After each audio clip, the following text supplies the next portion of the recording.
একটা খেয়েছি, ঝাল পড়ছে দিয়েছিল, এবারে ঝাল আর দেয়নি। আমাদের এখন আবার পেয়ারা মাখা হচ্ছে একটা খাওয়া শেষ।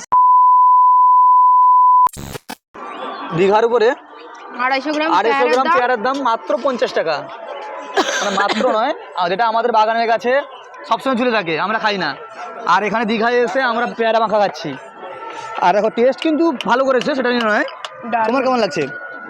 খেয়ে লঙ্কায় মানে চোখ নাক দিয়ে জল পড়ে যাচ্ছে, কিন্তু তাও খাওয়া ছাড়ছে না।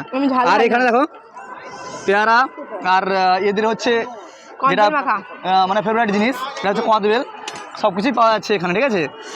আর দেখো প্রচুর ঝাল, আমি ঝাল যেরকম খেতে ঝাল পারি না, সেরকম টেস্ট। আর ঝাল দিতে না বললাম। আর এখানে একটু দোকানটাকে ভালো করে দেখো, এখানে সব রকমের আছে, মানে ফ্রুট স্যালাড, শসা, তারপর এখানে আপেল, সব কিছু, পেঁপে, আনারস, সব কিছু এখানে আছে অ্যাভেলেবেল। আর কবে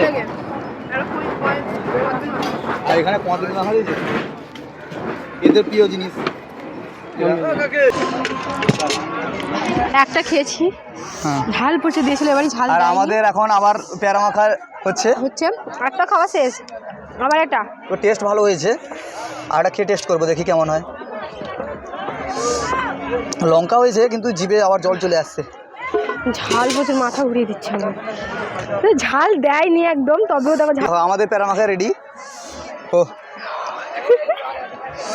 দেখো খালি ঝাল হয়েছে, হ্যাঁ দেখলেই মানে যে দেখবে জিভে জল চলে আসবে। অসাধারণ হয়েছে, অসাধারণ। মনে হচ্ছে যেন চিনি দিয়ে দেখেছি এখানে। অপূর্ব টেস্ট, দারুণ দারুণ দারুণ হয়েছে। আমার তো হেভি লাগছে, কিন্তু ঝাল দেয়নি, তবেও ঝাল লাগছে আমার, কেন জানি না। আর এটা দীঘা সব জায়গায় পাবে না। এটা দোকানটা লোকেশন কোথায়? খনিকা মার্কেট।